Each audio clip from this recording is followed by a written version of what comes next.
Yo, what is going on, guys? You got Techno, and yeah, I am back to record another video. It's nice to be back, definitely. Honestly, I was kind of just watching some of my older videos, and I kind of got a little bit of a nostalgia rush, if you will. So, yeah, I decided that I would end up recording these ones as well.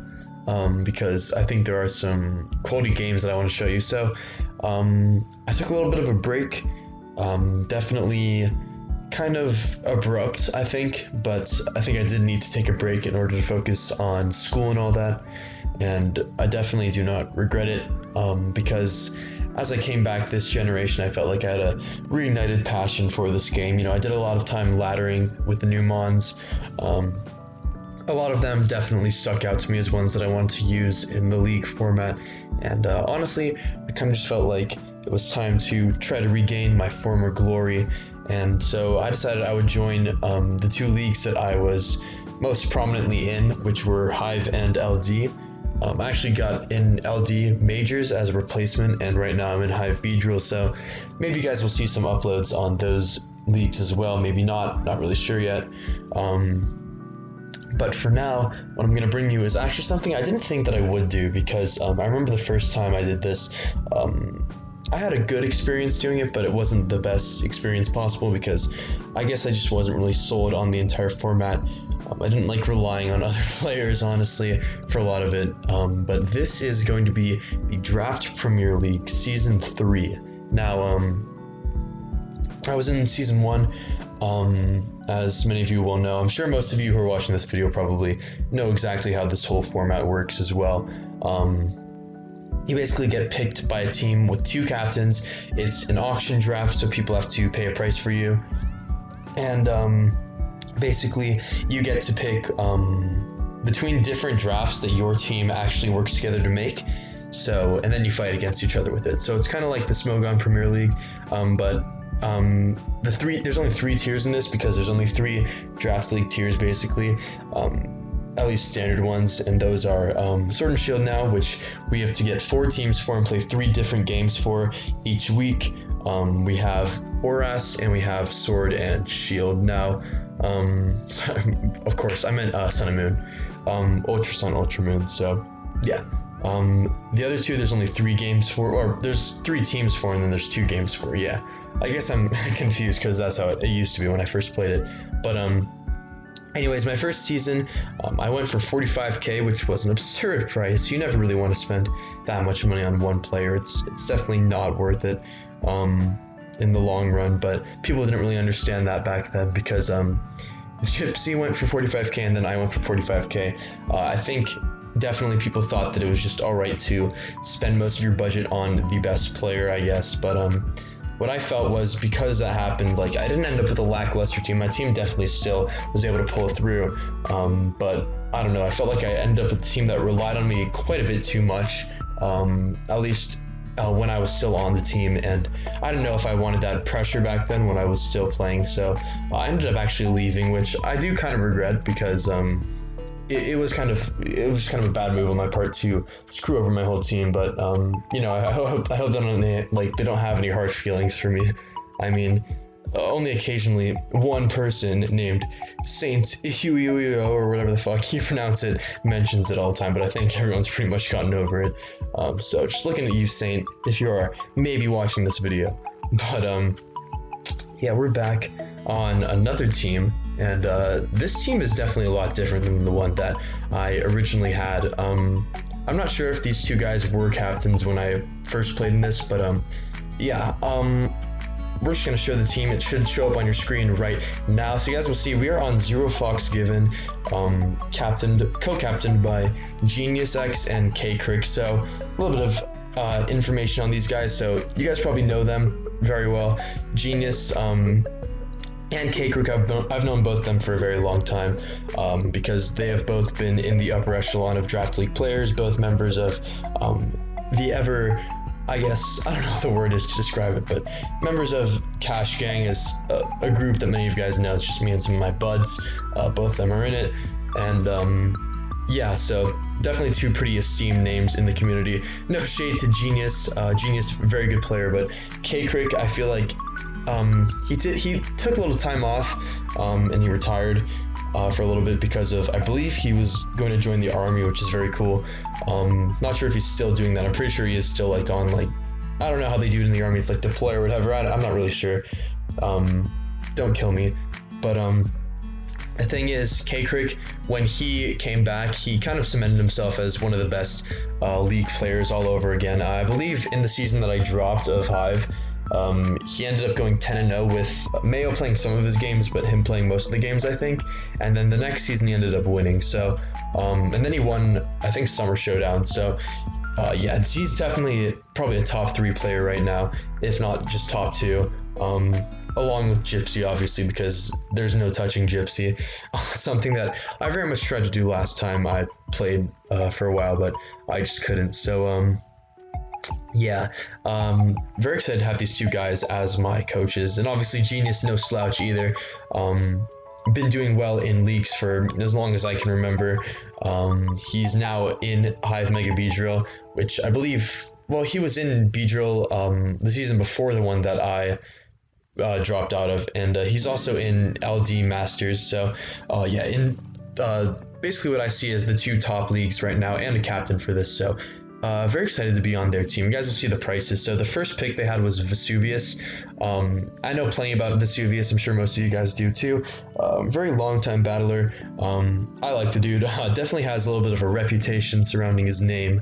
But other than that, I mean, he's a good battler. The thing about this is sometimes you want to pick players because they have specialties in certain tiers. I think when we picked Vess, they thought that he would be very good in Oras because he does have a very good Oras track record in the last couple of seasons. But other than that, like, yeah, he's just a very good overall pick. Definitely knows how to play the game, knows how to build. So I think they thought he would be a very good asset for the team. For 16.5k, I thought they got him at a good price for what he will be able to do for the team. Next up was John W, and I'm actually not sure what order this all took place in, but what happened, actually I guess I'll get into this later because this will be a perfect segue into my first game. Anyways, John W was so when I was like playing Draft League a while ago, when I was still playing, John W, I think he was sort of starting to like nudge his way into like the top 5 range of just Draft League players. He started playing a lot more Smogon, which I think kind of helped him solidify his place as like a really good Draft League player, because I do think if you are able to just actually play regular Pokemon, then you can become a lot better at Draft League. That's just my opinion. I think many people do share my opinion. But he's also a very good team player in this as well. So sort of as I was like falling out, I guess that he was just on the come up, and now he's considered one of the very best Draft League players, so that's good on him. I mean, I do like to see that my old good pal and my rejuvenated good pal, I guess, because I am coming back, is doing so well in this community right now and in this format. I don't think he's playing any like regular leagues right now because he's focusing on SPL and stuff, and he got drafted for SPL, which is crazy, but yeah, 35.5k for him, so that's definitely a very, very solid price. I mean, he was going for, I think he's the most expensive pick of this draft. No, he's the second most expensive pick. First most expensive being Anthony Zazo, Iron Flash Gaming, who everyone knows he's basically a legend in the Draft League community. So yeah, definitely a good pick, and I think that obviously will do a lot of work for our team. Got me for 28k. I didn't think I'd go for 28k. I figured I'd go for a little bit less, but I also thought I'd be a little bit of a wild card. The team BIBS was trying to get me very much, so going into the auction, but ZFG also wanted me, which was really good on them because it basically upped my price. And I guess you know, I mean, like, people are always like, you want to go for a lower price because you want to have more points on your team overall. It's just better overall look for you. But you know, I mean, if I'm going to be real with you guys, I would love to go for 30 plus, honestly, but 28k is very good price. So I think it's fair enough for me, considering I did drop for a little bit. People don't know if I'm going to be able to play to my old potential or not, but yeah. we'll see if I can do it. So that's basically something I want to prove to myself this season. Carson, Golden Centurion, known this guy for a while, very good player. Definitely was on the up and coming, an up and coming draft league player for the past couple of years, I would say. And it's good to see that he's now getting his recognition. I think he's also known as a very solid ORS player, so I think that's where they will be sticking him a lot. Dark for 12K. I used to see Dark play all the time, and Dark used to be like a really good battler. So I definitely thought that I could see him. I don't know if you guys saw that right there.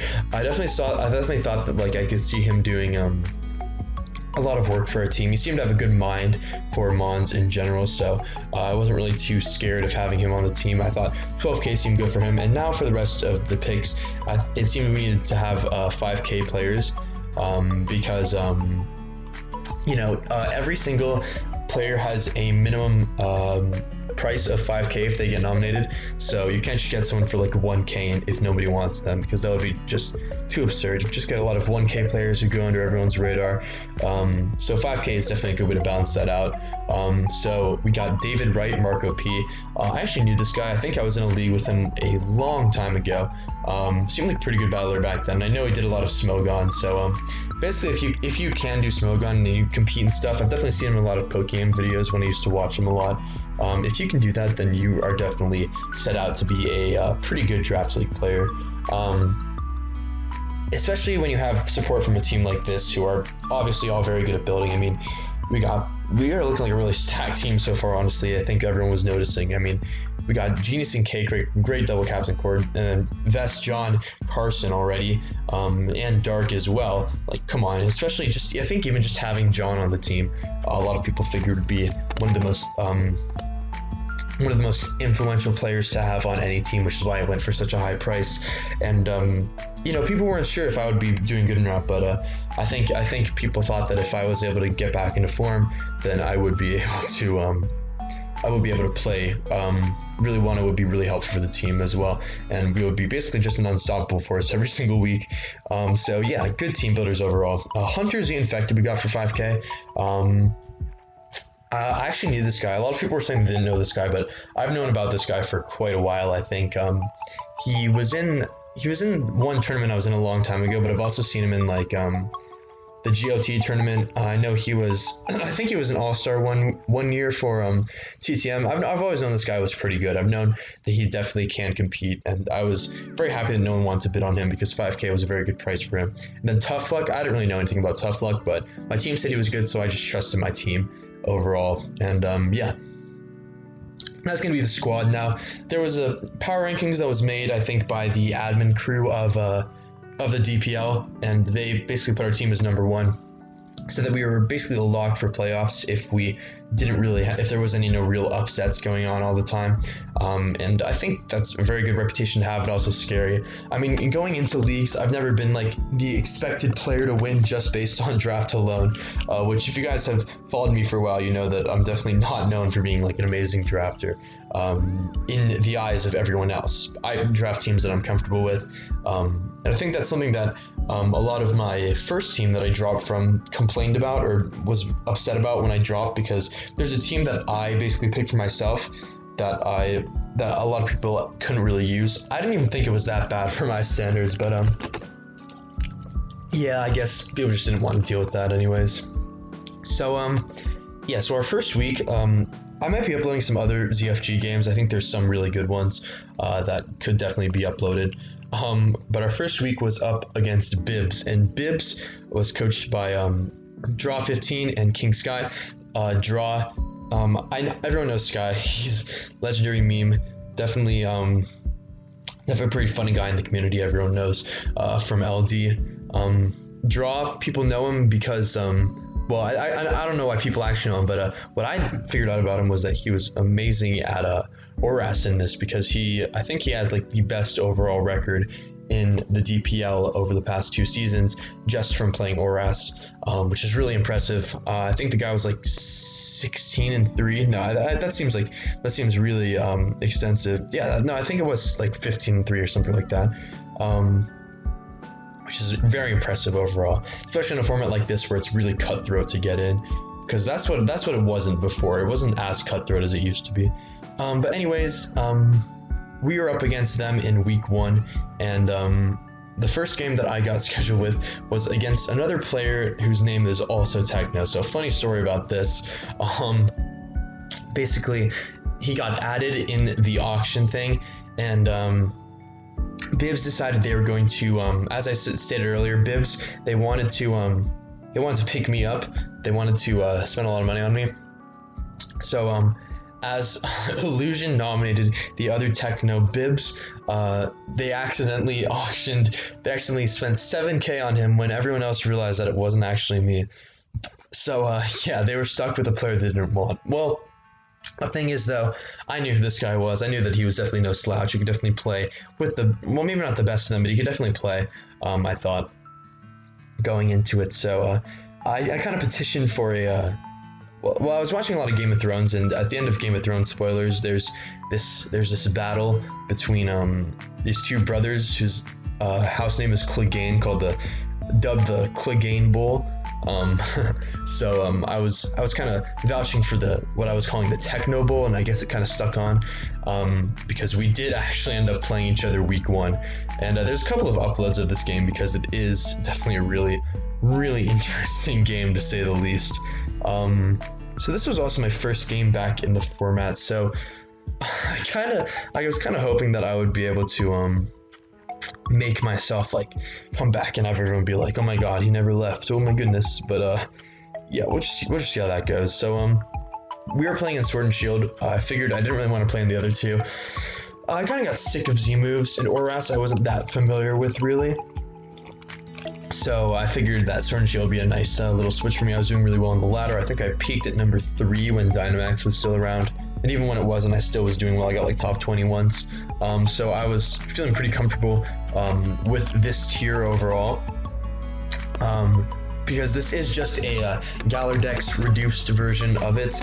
Most of the time with this tier, it's going to be National Dex with certain limitations on moves that were removed, like Return and Pursuit and all of them. But yeah, this is just going to be regular Galar Dex. So we are up against him, and you guys will see he brings a team of Excadrill, Quagsire, Como, Raichu, Grimmsnarl, and Tyranitar. Let me actually just look at the document right now to see what were the mons that they did decide to not bring this game. I remember it sort of, but not really. They didn't bring the Drifblim. They didn't bring the Reuniclus either. So no Reuniclus sucked for me because let me just show you guys my team. I had a Triscarf Hydreigon with Dark Pulse, U-Turn, Superpower, and Draco Meteor. Basically just really nice Scarfer versus this team. I kind of needed it versus Como. I had a Earth Plate, Sandforce, Adamant, Excadrill. This thing kind of just dented his team. Swords Dance was also another bring I could have brought, but I figured just getting off Earthquakes would be a lot better in theory. This is a this Hatterene. I don't really want to reveal the set because there was a secret tech that I didn't actually end up using, but this is basically a defensive Calm Mind set with Draining Kiss and Mystical Fire. Hippo, just a basic wall. I didn't actually bring rocks this week because of my court changing Cinderace, which I thought would be able to do a lot better if there were no rocks, and I figured I needed more moves on this Hippo because I have Earthquake and Body Press in case he is Air Balloon Drill. I thought that could be kind of an issue, as well as Roar. Well, I think I have Roar this week. No, it was actually Whirlwind because you can't bring Roar versus Como in case he is soundproof. It was Whirlwind and Slack Off. And then I have just a defensive Rotom. I was going to go offensive. Kind of wish I did, as you guys will see in this battle. But it's just Will-O-Wisp, Leaf Storm, Volt Switch, all that. And then I just have a Cinderace. I didn't bring High Jump Kick or Low Kick because I figured he'd never stay in with T-Tar on it. So I brought Powerball, U-Turn, Zen Headbutt, and Court Change.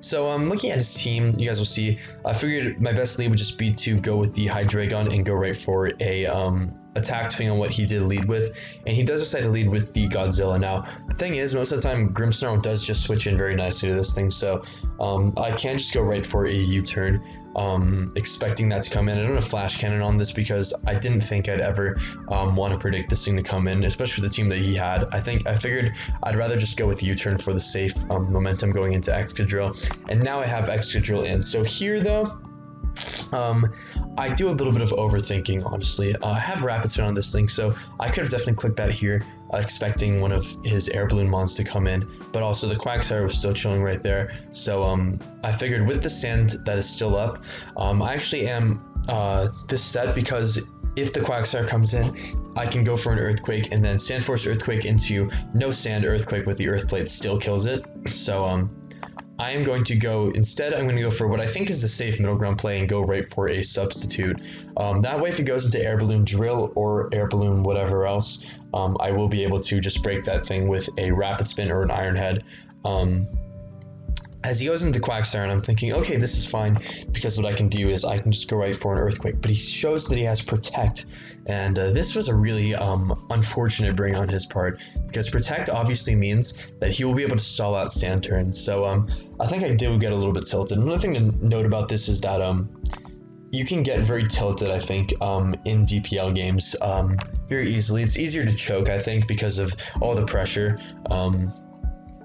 There's definitely a lot of chokes you guys will see if you guys do watch DPL games, but it makes sense. I mean, this was the first game for my team too, so I definitely wanted to prove that I could get a win for them, but I was definitely feeling a lot of the pressure as everyone was joining this Techno Bowl, as I so called it.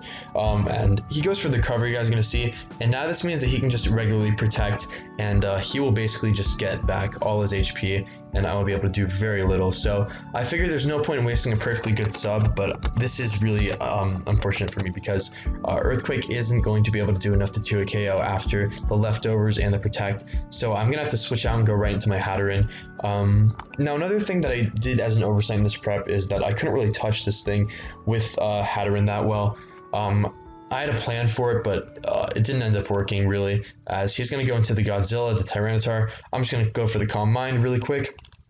And I figured I can take any hit from this thing, so I'm going to Draining Kiss, just test the water, see how much it does. Kind of a dumb play on my part because honestly he could have easily been what's it called? It could have been a weakness policy set and just ran through my team. Would have had to sack at least something to this, but instead he's not going to do that. Just going to go for Heavy Slam and no weakness policy. And I'm just going to bring in my Hippowdon, as he's going to take relatively little, and he's going to get an Ice Beam off. Which maybe I shouldn't take him with Hippowdon because now I'm really weak to a lot of his Mons, Grimmsnarl, Excadrill, even the Raichu, depending on what his set is. But Earthquake will be able to kill off the Godzilla, so now he doesn't have sand, but I kind of need sand if I want to break through Quagsire still with this, as he's going to go into Raichu, and I expect a Surf or a Grass Knot. I'm not sure if he even still has Grass Knot, but I do go into Rotom, as it's a safe middle ground for both, and I click Will-O-Wisp here. I'm not really sure why I did it. I think I clicked it expecting Como to come in, but he actually does just go for Nasty Plot, and I'm like, okay, well, I don't know what this thing's going to do to touch me, honestly. I'm not really sure what this thing gets for a Gardenia right here, like mine. So Will-O-Wisp is going to miss, kind of unfortunate, but I'm just going to go for it again, as he's going to get to +3, and I'm like, okay, well, I'm not really sure what's going to go on. No, I don't actually go for it again. I'm going to go for Leaf Storm because I figured, all right, well, I can just beat this thing. But he whips out the Draining Kiss, and you go for Leaf Storm, and I'm like, okay, that's actually a problem because he'll get back most of his HP, and I'm going to be wasting my Rotom pretty much. But yeah, you guys will see I kind of flubbed, you know, first game back jitters, I guess. I decided to not keep this thing, even though it would have been really good for the Quagsire. I decided I'm not going to keep it. I could have easily just gone to Cinderace here, outsped and kill with a Power Ball, but I got really too nervous that I just go for Thunderbolt or Surf any of those turns. So definitely my bad. He didn't predict it all. I should have known that he wasn't really predicting. I mean, like, literally, like, if you just look at his plays so far in this game, he really hasn't predicted one bit, so, I think I could have just gone to Cinderace, but yeah, they're definitely kind of like something I figured I could just notice going forward in the battles that I did play. Anyways, going to Scarfy Dragon, and I'm like, okay, well, he's probably going to just expect a U-turn, so I'm just Draco, and yeah, this should be fine, but I'm not in a great position now, because I am a lot weaker to Quagsire, because, my Cordelia doesn't really have reliable recovery besides Draining Kiss, and this Grimmsnarl is just coming in and being a big threat to my whole team, so I'm going to go right into my Cinderace, expecting a play rough, as he actually just does go for the Power Whip. And now I'm going to U-turn out on this thing because Powerball would just murk it from there most of the time. If not, it would do a hefty chunk of damage. And here I'm going to click Mystical Fire, predicting the Drill to come in. So good catch on my part, but it actually doesn't do that much to him. And now I see Mold Breaker, so I'm like, okay, I can go with Powdon maybe, but this might have also been a little bit of a misplay because I guess Powdon would have been better to have in case I wanted to break through Quagsire later with Earthquakes.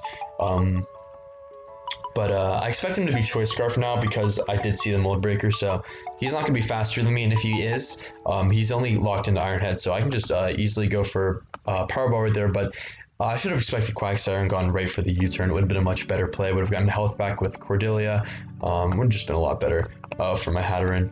But yeah, what can I really do about that?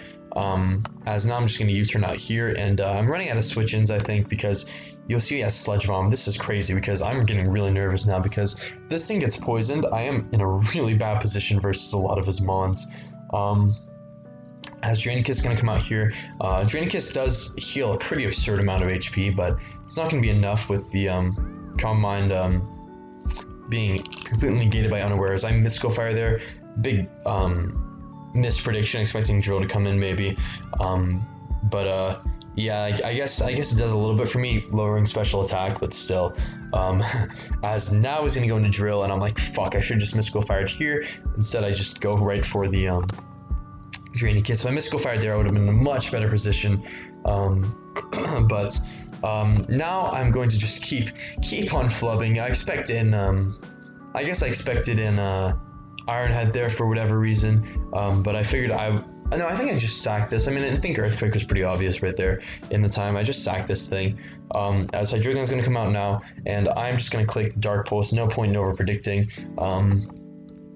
As Quagsire is just going to drop right there, and in comes the Kommo, and I'm like, okay, I can just go into this thing and take the Drain Punch. Now here, I'll make another misplay. I should have definitely just gone into my Hydreigon and preserved a sack versus his team if I wanted to have that clutch factor, but instead I'm just going to Poison Jab right here, or take it. And yeah, if you look at this, I've got a Scarf this guy versus a Scarf Excadrill, so this thing is going to continue to like not really come in and do that much work, and a Grimmsnarl. So this game is looking pretty much over for me. I mean, I can kill this thing with a Draco, but then he just goes into Grimmsnarl. I don't really take two hits very well with Excadrill. I have to get every play right, I guess, versus the Grimmsnarl if I want to win. So yeah, it's not really looking too good. As but instead he's gonna go right into the Excadrill, and I was like, alright, so that's a little bit of a confusing play, but I mean, it does make sense because now he can see what I'm scarfed into, as I did outspeed the Raichu. If I go for Draco, he can just go right into the Grimmsnarl, and he can win the game because Excadrill won't take that. It won't be able to take two hits, and even still can't OHKO the Kommo, so GG, no re. Yeah, pretty much. As Draco's going to come out right here, and I'm like, okay, Grimmsnarl's going to come in, I'm just going to lose, it's going to be a really bad look. But in comes Kommo, and I'm not really sure why I did this. I'm not really sure, anyone's really sure why I did this, honestly. But I think the number one answer that could just be stated is that it was just pressure. He definitely, being a player who wasn't even intended to get drafted, coming this close to beating me, who I guess used to be, such a prestige player or whatever, whatever bullshit you want to say. I can definitely get to someone's head, I think. So here he is going to go into the Kommo, and I'm like, okay, well, maybe he'll wisen up, he'll go right into Grimmsnarl. That's just like a bait to see if I'm going to stay in. I mean, I'm not really sure, but I should go for Draco Meteor. It still does a shit ton because Hydreigon is still really powerful, as he just Drain Punches, and it doesn't kill me, fortunately. And Draco's going to come out right here again, and Drain Punch is going to come out once again, and now I'm like, okay, so I think I just randomly won this game if I outspeed the Kommo, because I can just kill off all of his Mons remaining. So I'm like, please outspeed. I EV'd this thing to outspeed, but I thought he would creep, and I do outspeed, so I'm like, did I really just win this fucking game? So I'm like, oh, this is great, because I have super effective damage on Grimmsnarl. And honestly, I'm really glad that I learned this lesson week 1, because this is something that I had forgot about. Definitely, if you have a non-super effective move that also kills, you definitely want to go for it. Earthquake definitely killed Grimmsnarl at this range. Adamant Earthplate, there's no way it survived, unless it was like max bulk and defense, but I already did the U-turn and it took so much. But instead, my pressured ass is gonna click Iron Head, and he's gonna eat his fucking Babiri Berry. But you guys will see it is a critical hit, and I am just going to kill off the Grimmsnarl. So that was definitely the most just fucking scuffed game 1 I could have ever had back in the format. I mean, I can definitely understand why, if after people saw that game, people would assume that 28k was definitely far too high a price to pay for me. Just after that very non-stellar performance, I took a matchup that I should have easily won, and kind of just threw it down the drain. Especially with that last turn. I mean, he choked so hard. I mean, he really just did choke on complete dicks. I mean, I feel really bad for him because, yeah, I mean, it's not a good look when it's your first game as well, and you weren't even intended to be drafted, and you came that close. But definitely the nerves, I think, definitely got to him in that one. So I really apologize for that, but I will take the win for my team. But definitely I noticed that there's a lot of things I was going to have to pick up on if I wanted to continue to prove myself as one of the better players in this, and prove that I did go for a reasonable price rather than just be some washed up player who can't even play anymore. So yeah, not very happy with that win, but I will take it. A win is a win. I'm currently 1-0 now in Sword and Shield. So let's just get into my next game, week 2 versus Alakazam IQ. And this week we're up against the Goomy. So I didn't really know much about the Goomy, but he was a 5k player, yet another one. And I was like, okay, it's probably better if I play these 5k players now, because it will be better practice for me to use these teams. It will be better practice for me to use these teams if I want to, I guess, fight against, you know, the top echelon of players playing Sword and Shield later. But this time I'm going to use a team that consists of every mon you see on the screen plus Hawlucha and Girder. This is a really cool team that my team decided to pick up. A lot of sleeper threats, Morpeko definitely being one of them. You guys can just see, if you guys don't know Morpeko's gimmick, I'm not going to really spoil it to you, but it does just kind of fuck his whole team up with Psychic Fangs as a final coverage move. And also a Seed Bomb. Sorry, I keep taking drinks of water because I'm a little bit sick, so I want to make sure my throat doesn't completely just give up on me as I'm recording this. I did also change my name. I figured it was time to retire the old base tech, and this name is the name that I lauded the most with, reference to my favorite TV show, which is Breaking Bad. So if you haven't seen that, definitely check it out. Best show ever, easily. But yeah, so we're fighting off against a team with Aegislash, Como, Manabuzz, Seismitoad, Rotom, Mo, and Salazzle. I'm trying to think about what he benched. I'll actually pull it up right now. But the team that I have going up against this is a Nasty Plot, Castleberry, I guess Gengar with Shadow Ball, Dazzling Gleam, Dazzling Gleam and Thunderbolt. Basically just murks his whole team. I need Castleberry because the Aegislash is a humongous threat for my entire team. Okay, yeah, so he actually benched the Gardevoir and the Cramorant, two cool mons that he didn't actually bring. Corviknight I have, Corviknight being one of the best mons in this format because it's so bulky. This is a mainly Spit F set for Shadow Ball Aegislash with Assurance, Brave Bird. I think I had Taunt and Roost. Yeah, that was my set, so I could help beat Manabuzz with my speed investment. I have Life Orb, Defensive Reuniclus with Thunder, Psyshock, Shadow Ball, recover all that. I've got a Seismitoad, pretty basic, bulky set, Morpeko, and I've got my, you guys will see my Snorlax set. It was a really cool set this week. The thing about my team is it gets destroyed by Trick, but I figured something out to kind of, I guess, cripple Trick mons and make myself a lot less weak to it, because he had Rotom and and Gardevoir. I figured one of them would be Trick Scarf, so we'll see how that is handled.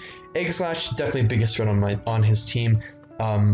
Combined with Salazzle, everything else is pretty manageable in my opinion.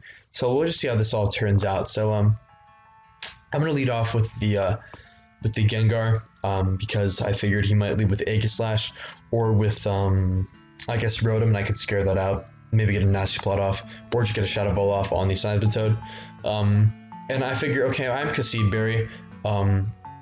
He's probably going to go right for a I'm not really sure what he's going to go for, but I do want to just get damage on this thing because I am scared of it overall. Shadow Ball's going to come out right here as it's going to do 31% to him, or 69%, sorry.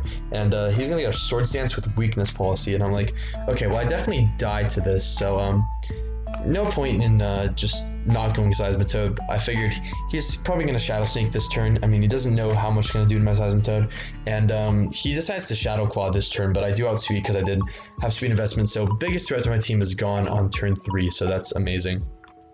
In's going to come my Snorlax, as I will fire off a Body Slam, as he's going to sub and Nasty Plot with his Rotom. So 2 setup mons so far I've noticed, which was definitely a little funky. As Thunderbolt's going to come out right here, and I'm going to go for Fling, and I'm going to Fling my Toxic Orb. That's right, I am Immunity Toxic Orb Fling Snorlax. So this is a cool tech for the Trick Mons that might come versus my team. Obviously, Toxic isn't really given to as many mons this generation. It's definitely got a huge nerf.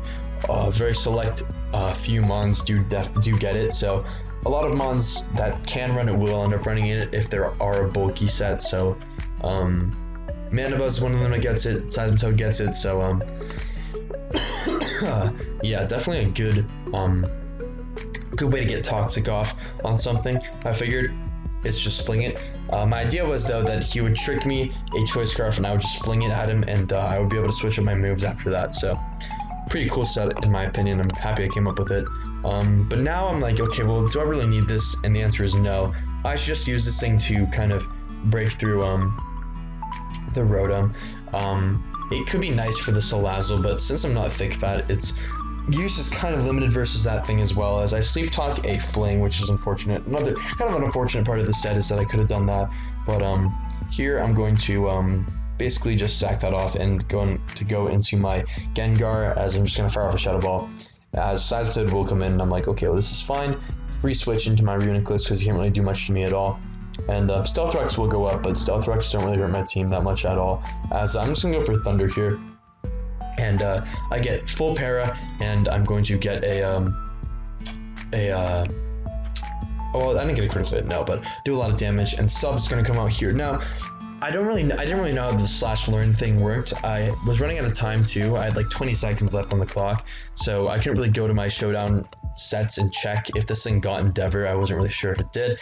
I was going to just go right to Gengar. That would have been a huge flex play, but instead I ended up just getting Endeavored, which kind of sucks. But it's also manageable. But now Como is a much bigger threat versus my team, so I'm like, okay, I'll just sack this in case he goes right for a setup move. But In's going to come Shiny Corviknight, and Shiny Corviknight will be able to do quite a bit to his team, as Braver will come out and it will kill the Rotom, being that it is just a relatively strong move and he is an offensive Rotom. So here's going to come Mandibuzz, and I'm like, okay, I'll just taunt this thing, see what it does, as he fucking Nasty Plots, and I'm like, okay, I'm not really sure what this thing's going to do to me. Heat Wave could come out, but still, he can't OHKO Morpeko, so I'm not really sure what he's doing, as Brave Bird's going to come out right here, and he's going to get the weak armor, and I'm like, okie dokie, so this is fucking insane.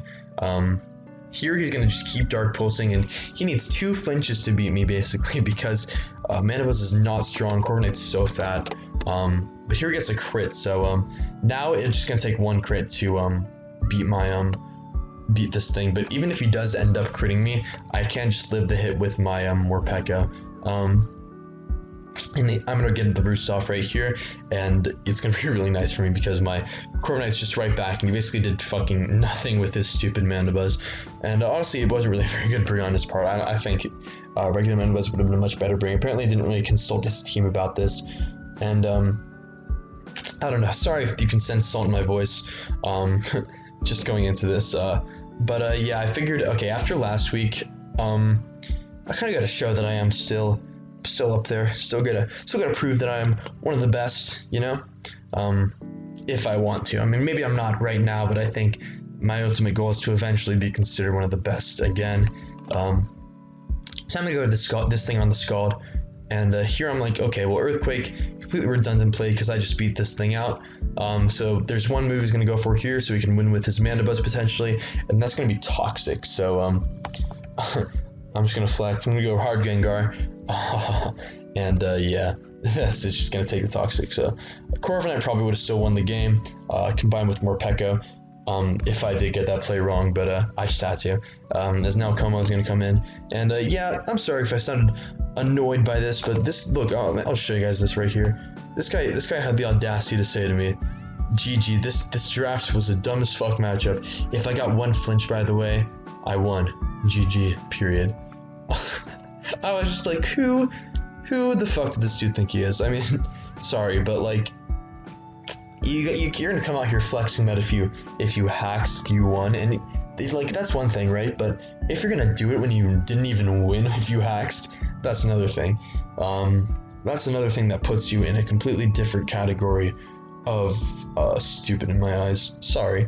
But yeah, so we are just gonna clean off that game. So unfortunately, we did end up losing the set to AIQ.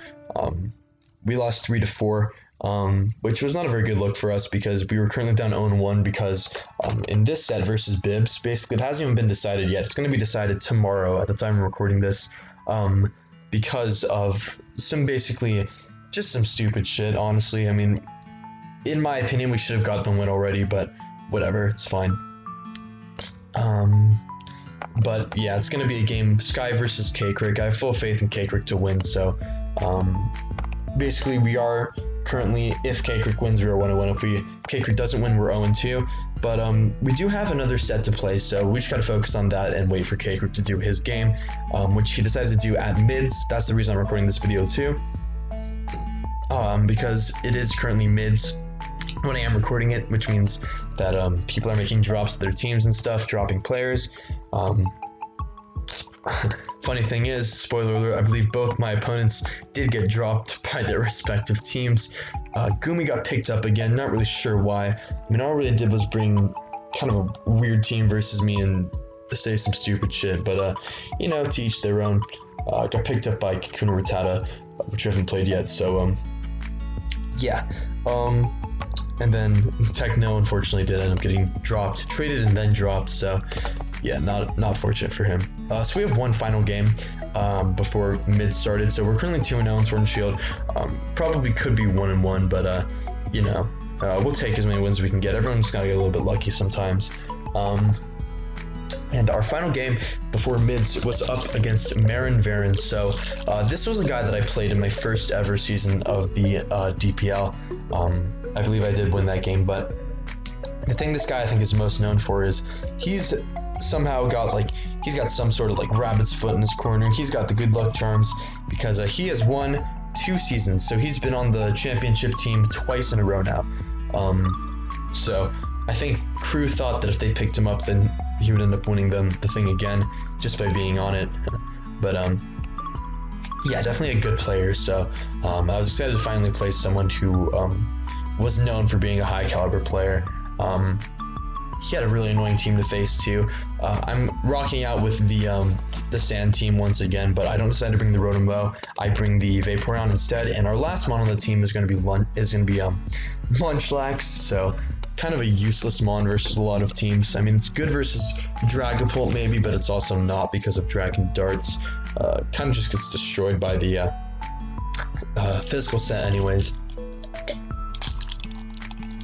Speaking of, I definitely expected a mixed Dragapult this game, and I figured that there was very little I could do about it. I mean, last week Hunter played versus it, and Hunter's just doing really well for my team overall, so big props to him.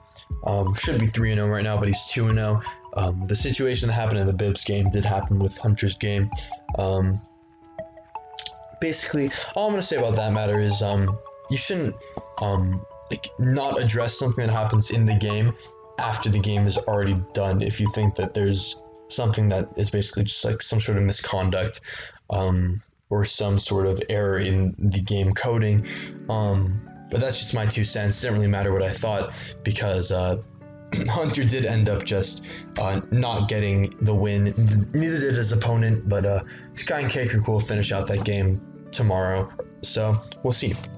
Anyways, I figured Dragapult is a little bit annoying for my team, so Mixed Walls of Vaporeon and Hippowdon is what I'm going to have to use to beat it, as well as offensive mons like Cinderace with Sucker Punch, Hydreigon maybe, but Sand Rush on my drill is another thing that could help me out with it a lot.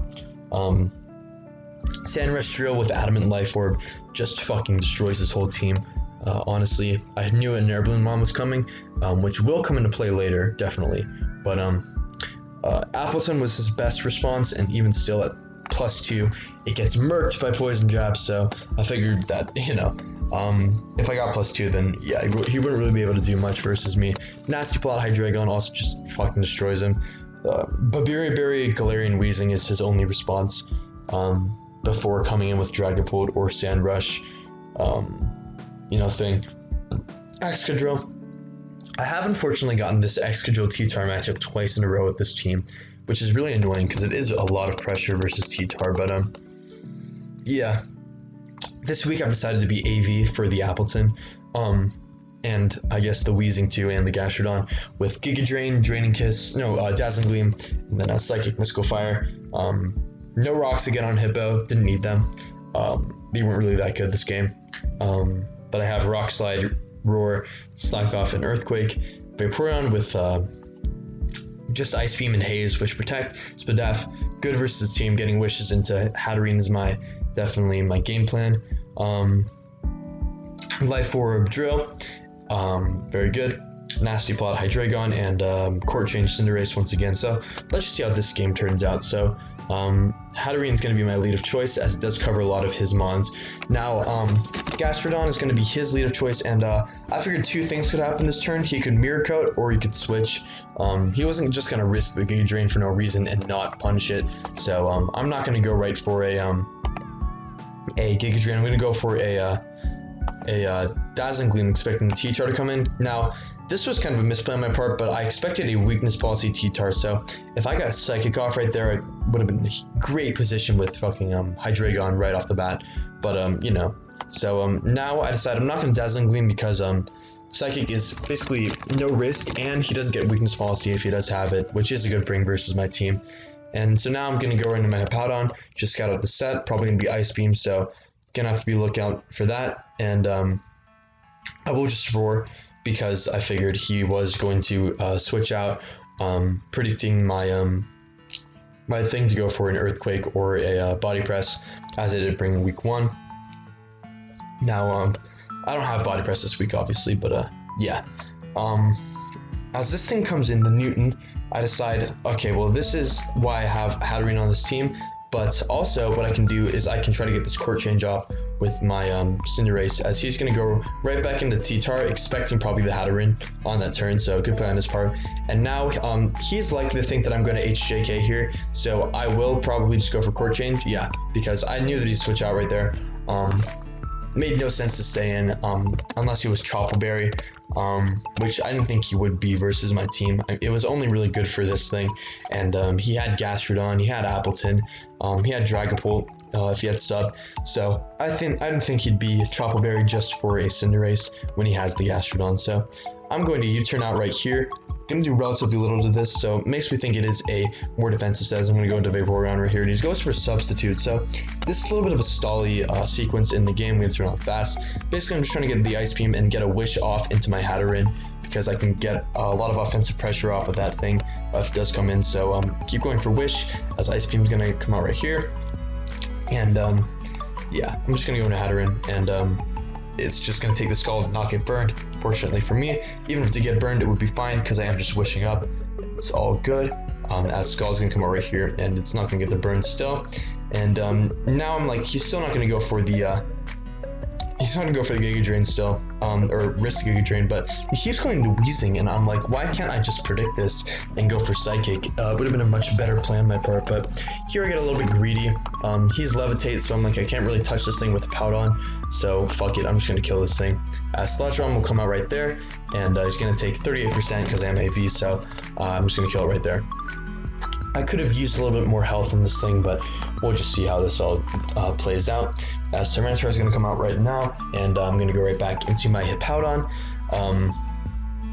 He's going to get the leftovers back, which is good. I'm going to be able to scout out this thing's set, and I'm going to slack off here, predicting probably an Ice Beam or something, just to see what this thing does have. Now I will go for it. He switched to my Cinderace, scouting out the Ice Beam if he does have it, and he does go to Gastrodon, which is a safe middle ground, but I will U-turn here because this does just initiate the same series of plays if he does stay in, and I will be able to get my Hatterene back up to a really good amount. So U-turning on the Appleton is really good for me because it means that I am able to bring in my Hydreigon, and I can just fire off a Dark Pulse, but he does go into T-Tar, but now Sand goes away, so I can just go right for a Flash Cannon. Probably could have done a much better play to pressure this thing. If I went for Nasty Power right there, would have been really good for me, but I decided instead I'm just going to go for a Flash Cannon. I think I expected him just staying in sack because I still have my own Hippowdon, but you know, it's just whatever. As now the Appleton will get sacked here as he gets off big damage with the Ice Beam, and Dragapult will come out and it will just be able to revenge this thing because I don't really feel like keeping it around for that. So it's looking good for me, but now this thing is definitely a really big issue, so I'm not really sure what I want to do versus it. But what I decided to do was kind of a flub on my part. So I thought it'd be Hydro Pump. I was getting really scared of the Excadrill because he still had the Tyranitar around, so I figured the Excadrill could just sweep through my whole team, as I'm adamant, but he might be Jolly, and he also might be Air Balloon, so I was afraid of that, as Dragon Darts will come out right here versus my Vaporeon. I figured this was a nice middle ground because it meant that I could scout out its set and get off a Wish. I found out it's not banded, but it doesn't really help me out that much versus knowing what this thing's set is. I have to keep... This was like a really stressful turn in the battle because I was afraid very much of the Dragon Dance, but luckily he doesn't go for it. I go for the Ice Beam there, expecting him to just keep attacking, and I'm like, okay, well, I can just lose Vaporeon here. So now I've lost Vaporeon, which means that my whole plan to winning this game is going to have to be a little bit different. It's going to have to involve a little bit of, not really luck, but I guess lack of luck on his side. He's going to have to not get some Scald Burns and stuff like that. I can still bring in Hatterene, still go for Giga Drain if I do play it right, but yeah, you guys are going to see there are some moments where nerves do get to me. I go for Sucker Punch. I should have expected him to maybe switch out right there and just gone for U-turn, but it's whatever. And now, because the T-Tar is still alive, I figure I can't sack the Hippowdon. There's no point. So I need to just go right into my Hatterene on this turn because I will take the hit. I'm like, hopefully I don't get burned here, but I will get burned. So yeah, it's not very good for me.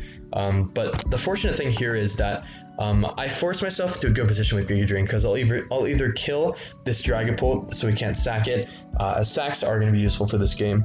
I'll put T-Tar in a good enough range, probably in range of Life Orb if he does go for an attack, and I will be able to break a balloon on Drill and do good damage to it too. So this does look pretty good for me overall.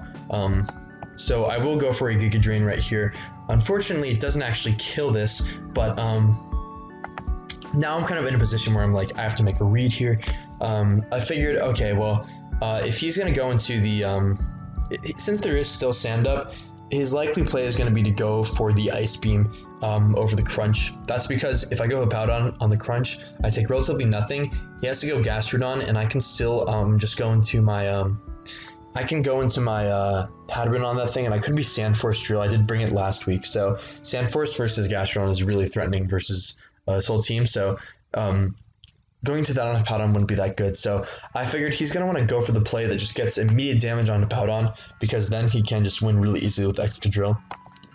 So I make a really good play here, in my opinion, and I go into my Cinderace, expecting him to go for that Ice Beam, as he does get a crit, which is actually pretty beneficial for me, because I am now in Blaze range, which is going to help me out quite a bit. Now, even if it wasn't Blaze, you guys will see there's some calcs that could be beneficial for me, but here, now I do have a definite game plan. So I'm realizing now that Tyranitar is gone, I can't just sack sand. Now, ideally, he doesn't get a burn this turn, because if he gets a burn this turn, as I U-turn my Hippowdon, then I do a lot less damage, and he 2 KOs with Scald, so if he just doesn't get 1 burn, he will be able to kill me with the next Scald, and he won't be able to recover enough to be out of range of Excadrill and my Cinderace. So overall, it's good for me. So, but I do read the recover this turn. I go right for a Power Ball just to scout the damage, but I do miss, and that's really unfortunate. So now what I have to do is I have to go for a U-turn, and I was kind of pushing for burn there too, but it's whatever. So he Scalds here, does a good amount, and he unfortunately does get the burn. So that's really unfortunate, because if he didn't get the burn, what would have happened is, if I clicked here, I'll just go back to that turn. If he didn't get the burn right there, then what would have happened is he's forcing basically a stalemate here. I have to keep clicking EQ, and the more EQs I click, I will be able to break his sub. I'm faster, and his recovers won't be able to stall out my EQs, because I do have Roar first of all, and second of all, if I go for EQ and I'm not burned, then what would happen is I would be able to put him in range of a Earthquake from my Excadrill into even a burned Earthquake from Excadrill. So I really just need a little bit of luck, not in his favor, to go my way, to have a 100% shot of winning this game if I do play it well. But yeah, Skull's gonna come out here and I do get burned, which is unfortunate. Now I am going to expect a recover here, as he's going to go into Dragapult, stacking it off, as I'm going to go for Roar, and fortunately Gastron does come back in. It would have been fine if it didn't, because I would have seen what Drill said it was, and been able to act accordingly from there.